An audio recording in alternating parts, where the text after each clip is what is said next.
মূলো দিয়ে হয়তো আপনারা অনেক কিছুই বানিয়ে খেয়েছেন, কিন্তু এইভাবে করে একবার ঘন্ট বানিয়ে খেয়ে দেখুন, খুবই সুস্বাদু লাগে। নমস্কার বন্ধুরা, কুক ফুড প্যাশনে আপনাদের সবাইকে স্বাগত জানাচ্ছি। নিরামিষের দিনে এইরকম একটা মূলোর ঘন্ট হলে আর কিচ্ছু লাগে না। আসুন তাহলে দেখে নিই আমার মূলোর ঘন্টটা কিভাবে বানিয়েছি। আমি এখানে 3টা বড় সাইজের মূলো নিয়েছি। এখন বাজারে কিন্তু বেশ সুন্দর বড় বড় মোটা মোটা মূলো পাওয়া যাচ্ছে। আর এই সাদা মূলোগুলো কিন্তু একদমই নরম থাকে। আপনারা যতটা পারবেন চেষ্টা করবেন এই সাদা মূলো দিয়েই ঘন্টটাকে বানানোর জন্য, তাহলে খেতে কিন্তু খুব ভালো লাগবে। লাল মূলোগুলোর মধ্যে মাঝে মাঝে একটু এই যে তিতো ভাব থেকে যায় আর একটু ঝ্যাংও লাগে, তার জন্য সাদা মূলোটা দিয়েই বানানোর চেষ্টা করবেন। মূলোগুলোকে আমি ভালো করে ধুয়ে নিয়েছি আগে, তারপর খোসাগুলো ছাড়িয়ে নিলাম। এখন আমি মূলোগুলোকে গ্রেটারের সাহায্যে গ্রেট করে নেব। আপনারা ইচ্ছা করলে পাতলা পাতলা সরু সরু করে কেটেও কিন্তু ঘন্টটাকে করতে পারেন, তবে ওটাতে একটু দেরি হয়ে যাবে। কিন্তু এইভাবে যদি গ্রেটার দিয়ে করেন খুবই তাড়াতাড়ি হবে, আর ঘন্টটা খেতেও কিন্তু খুব ভালো হয়। একদম মোলায়েম হয়ে যায় ঘন্টটা, মুখে দিলেই যেন একদম মিলিয়ে যায়। সবগুলো মূলো এইভাবে করে কুড়িয়ে নিলাম। তারপর একটা বাটির মধ্যে নিয়ে স্বাদ অনুসারে সামান্য পরিমাণে একটু নুন মেখে রেখে দেবো, তাহলে মূলোটার থেকে একটু জলও বেরিয়ে যাবে, আর মূলোর মধ্যে যদি ঝ্যাং থাকে ঝ্যাংটাও কিন্তু বেরিয়ে যাবে। আর তাহলে এইভাবে জলটা ফেলে দিলে তখন আর তিতো ভাবও লাগবে না। 10 মিনিটের জন্য রেস্টে রেখে দিলাম। 10 মিনিট রেস্টে থাকার পর মূলোগুলোর থেকে কিন্তু অসম্ভব জল বেরিয়ে গেছে, একদম জলে ভর্তি হয়ে গেছে। এতটা জল দিয়ে মূলোগুলো রান্না করলে খেতেও কিন্তু ভালো লাগবে না। আর এই মূলোর জলটা ফেলে দিলে তাহলে মূলো খেলে যাদের গ্যাস হয় গ্যাসটাও কিন্তু হবে না। চিপে চিপে জলটাকে বের করে মূলোগুলোকে আলাদা করে নেব। পুরোটা মূলো চিপে জল বের করে আলাদা করে নিলাম। মূলোগুলোর থেকে দেখুন কতটা জল বেরিয়েছে, আর মূলোটা একদম ঝরঝরা হয়ে গেছে।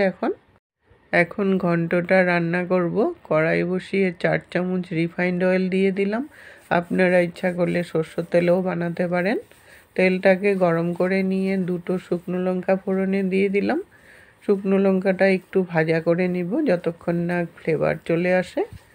শুকনো লঙ্কাটা ভাজা হয়ে যাওয়ার পর 1/2 টিস্পুন কালো জিরা দিয়ে দিলাম, আর 2টো তেজপাতা দিয়ে দিলাম। এই পুরো মশলাটাকে এখন আর একটু সময় ভাজা করে নিব যতক্ষণ না ফ্লেভার চলে আসে। মশলাটা ভাজা হয়ে যাওয়ার পর তারপর মূলোগুলোকে দিয়ে দিলাম। মূলোগুলো দিয়ে তেলের সাথে ভালো করে মিশিয়ে নিয়ে তারপর 5 মিনিটের জন্য লো ফ্লেমে ঢাকা দিয়ে দিব, তাহলে মূলোটা মজে গেলে নুনের আন্দাজটাও বোঝা যাবে। 5 মিনিট পরে ঢাকনাটাকে উঠিয়ে নিলাম। মূলোটা কিন্তু অনেকটাই মজে গেছে, কমে গিয়ে আধাটা হয়ে গেছে একদম। এখন ভালো করে নেড়ে চেড়ে এটার মধ্যে 1/2 টিস্পুন হলদি পাউডার দিয়ে দিলাম, 1/2 টিস্পুন জিরা পাউডার দিয়ে দিলাম, আর 1/2 টিস্পুন ধনে পাউডার দিয়ে দিলাম। স্বাদ অনুসারে নুন দিয়ে দিলাম। এখন এই পুরো মশলাটার সাথে নুনের সাথে ভালো করে একটু সময় ভাজা করে নিতে লাগবে যতক্ষণ না মশলার কাঁচা গন্ধ চলে যায়। সঙ্গে 3টা চেরা কাঁচা লঙ্কা দিয়ে দিলাম। ঝালটা অবশ্য আপনাদের টেস্ট অনুসারে দিতে পারেন। লঙ্কাটাও দিয়ে ভালো করে মিশিয়ে নিয়ে আরও 5 মিনিটের জন্য এখন ঢাকা দিয়ে দিব, তাহলে মূলোটা খুব সুন্দর সিদ্ধ হয়ে যাবে। 5 মিনিট পরে ঢাকনাটাকে উঠিয়ে নিলাম। মূলোটা কিন্তু অনেকটাই সিদ্ধ হয়ে গেছে, আর একটু কমেও আসছে। এখন যেটুকুন জল জল ভাব আছে এটুকুন এখন শুকাতে হবে, তার জন্য আর ঢাকা দেব না, ঢাকা দিলে কিন্তু তাড়াতাড়ি শুকাবে না। ব্যালেন্সের জন্য একটু মিষ্টি দিয়ে দিলাম, আর এই ঘন্টটা কিন্তু একটু মিষ্টি মিষ্টি হলে খেতেও খুব ভালো লাগে। এখন মিডিয়াম আঁচে রেখে একটু ছড়িয়ে ছড়িয়ে অনবরত নাড়তে থাকবো আর এটাকে শুকাতে থাকবো। এই ঘন্টটা যত শুকাবেন ততই কিন্তু খেতে ভালো লাগবে। এই ঘন্ট রান্না করতে যখন বসাবেন তখন দূর থেকেই কিন্তু খুব সুন্দর একটা মূলোর গন্ধ বেরোতে থাকে, আর বোঝাই যায় যে কোনো ঘন্ট বানাচ্ছে। ঘন্টটার কিন্তু খুব সুন্দরও একটা ফ্লেভার বেরোয়। শুকাতে শুকাতে যখন একদম কমে আসলো, প্রায় 8 মিনিটের মতো আমি শুকিয়ে নিয়েছি।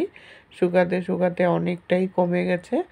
এখন আমি এটার মধ্যে অল্প বেশি করে ধনেপাতাটা দিবেন, তাহলে খেতে ভালো লাগবে। ধনেপাতা কুচি করে দিয়ে দিলাম, দিয়ে ভালো করে মিশিয়ে নিয়ে তারপর 5 মিনিটের জন্য ঢাকা দিয়ে তারপর নামিয়ে নেব। এটা রুটি, ভাত, পরোটা সব কিছুর সাথেই কিন্তু খুব ভালো লাগে। রেসিপিটা যদি ভালো লেগে থাকে লাইক দিয়ে সবার সাথে শেয়ার করে দিবেন।